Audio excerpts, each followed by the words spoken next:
ভালোই হয়েছে।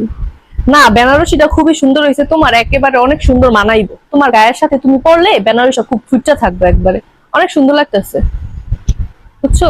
আর এখন দিব না কখন দিব বলো তো? এগুলা নতুন নতুন এখন 6 মাস হয়েছে, এখন যদি শাড়ি চুড়ি না দেয় তাহলে কখন দিব? বুড়া বয়সে দিব? আচ্ছা শুনো, যখন শাড়িটা পরবা না, পরে যখন ছবি টবি তুলতে যাবে না, তখন হচ্ছে আমার কাছে এরকম একটা নেকলেস আছে, বুঝছো? এটার সাথে পরলে খুবই সুন্দর লাগবে। হুম। তারপর খুললা কইরা ছবি টবি তুললা পরে আবার করবো, বুঝছো? ভাল লাগবে, অনেক সুন্দর হইছে।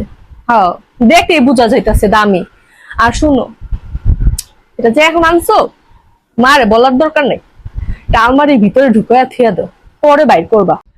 না কইলাম কেন, তুমি তো নতুন, আমি তো পুরান, বুঝো নাই? এখন দেখাইলে আর কি পেনাপেনি করবো যে এত শাড়ি কি দরকার, হ্যান ত্যান। তুমি কোনো জায়গায় যাইবা না অনুষ্ঠানে অনুষ্ঠানে, তখন যাইবা, যাওয়ার পরে তখন যদি জিগাই যে শাড়িটা কই থেকে কিনছো বা কি আসয় বিষয়, তখন ডাইরেক্ট বলবো এটা অনেক আগের শাড়ি, অনেক আগে কিনছিলাম, এই কারণে পড়লাম। তো তো তখন আর অত সমস্যা হইব না, পুরান হয়ে গেছে। আর এখন যদি হঠাৎ করে দেখাও তাহলে মনে করো হ্যাঁ বলবো না যে হইতাছে আমার ছেলে হ্যান ত্যান, এটা সেটা বুঝতেই তো পারছো। এখন হইতাছে তুমি এটা আলমারির ভিতরে ঢুকায় রাখো, একবার আলমারির ভিতরে ঢুকায় রাখবা, মানে একবার নাই করে রাখবা, বুঝছো? তারপর হইতাছে যখন একটু অনুষ্ঠান অনুষ্ঠান আইবো 3-4 মাস পরে, তখন পড়বা, বুঝছো? তাইলে হইতাছে মনে করো আর কি আম্মাও চেতলো না, আর তুমিও সুন্দর করে পড়তে মরতে পারলা না। অনেক সুন্দর হয়েছে বোন, তোমার মানাইবো, সত্যি কথা, খুবই ভালো লাগতেছে শাড়িটা, অনেক সুন্দর হয়েছে। নাও রাখো এটা, খাও। আমি যাই দেখি আমার কিছু লাগে নাকি। আচ্ছা রাখো, নাও। আম্মা নেন, ওষুধ টষুধ খাইয়া নেন তো। হ্যাঁ। আপনার ছোট পোলার মনে হয় বেতন টেতন বাড়ছে। না মানে ওইটাছে দেখলাম হেয়ার বোর্ডে ওইটাছে একটা সুন্দর দামি শাড়ি কিনা দিছে, আমার দেখাইলো আবার।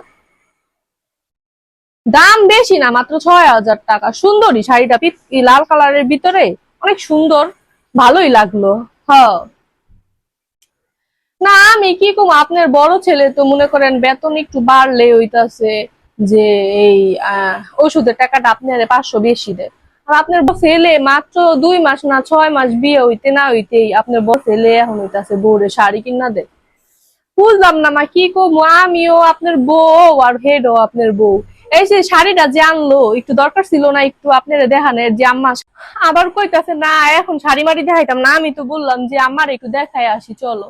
ওরা বলে না এখন দেখাবো না, এখন আলমারির ভিতরে রাইখা দেই, 2-3 মাস পর দেখাবো। কি আর কমু, থাক গা, আপনি কষ্ট মষ্ট পাইয়েন না, বুঝছেন? হ, কি আর করার। না আর আমিও যে কইছি ওইটা কইেন না, আপনি না জানার মতোই থাকেন, তারপর আবার কি বলতে কি বলবো না। এমনিই তো বহুত দেমাগি, বুঝেন না, কেউ সাথে প্রয়োজন ছাড়া কথা বলে না। হ্যাঁ। জায়গা খাইছেন? হ্যাঁ, আমি আবার আনতে পারতে বলবো না।